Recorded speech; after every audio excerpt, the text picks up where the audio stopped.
আজকে আমরা বেরিয়ে পড়েছি রথের মেলা দেখার জন্য। এই রথের মেলাতে হচ্ছে ভোগ দেওয়ার জন্য এখানে সব দোকানপত্র বসেছে।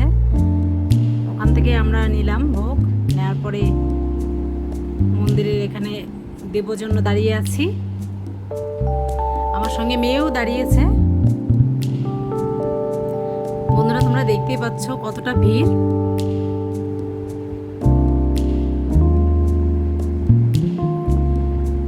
এই যে এখানে দাঁড়িয়ে আছি আমরা, তো অনেকটাই ভিড়, তো অনেকটাক্ষণই দাঁড়াতে হলো।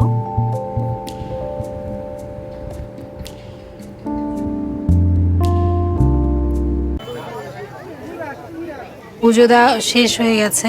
পুজো দিয়ে এই যে চলে এসেছি আমরা মাটির খেলনাপত্র কেনার জন্য। আমার মেয়ে দেখছে কি নেবে, প্রত্যেক মেলাতেই গেলে নেয়, তো এখানেও তাই দেখছে, মাটির ভাঁড়গুলো দেখছিল। মাটির ভাঁড় কেনা হয়ে গেলে তারপরে আমরা চলে যাচ্ছি ওই দিকটাতে। আর দেখতে পাচ্ছ তোমরা কীরকম ভিড়। এটা আমরা বালুরঘাটের রথতলাতে এসেছিলাম। তো এখানে ওই যে রথের মেলাতে যে ফলটা বিক্রি হয় নাটকা, ওটাই বিক্রি হচ্ছিল, তা আমরা ওখান থেকে একটু নিয়ে নিলাম, পাকা পাকা দেখে একটু বেছে। তো খেতে ভালোই লাগে ফলটা, একটু টক টক আবার মিষ্টিও আছে। তো আমরা অল্প করেই নিয়েছিলাম। এই যে দেখছো মেয়ে ওইখানে বাছাই করছে, ও বেছে নিচ্ছিল।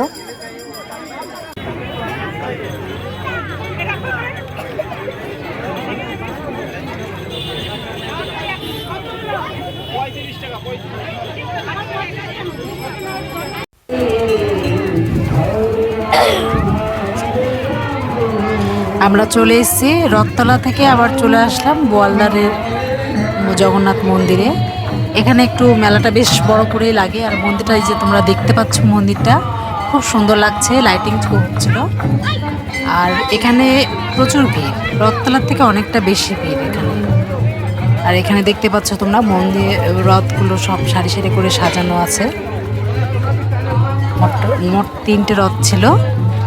আর এই যে এখানে মেয়ে আর আমি রথের কাছে যাচ্ছিলাম প্রণাম করার জন্য। এই যে এখানে মেয়ে একটু খেলছিল ফাঁকা পেয়ে।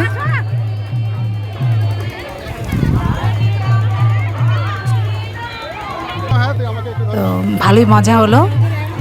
আর এখানে এই যে হাজবেন্ড এবার রথ দর্শন করার জন্য যাচ্ছে, আর আমি ক্যামেরা করছিলাম।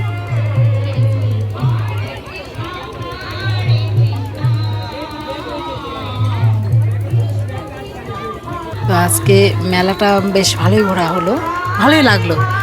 রথতলাতে ওখানে ভোগ দিলাম, এখানে আবার বোয়ালদারে আসলাম।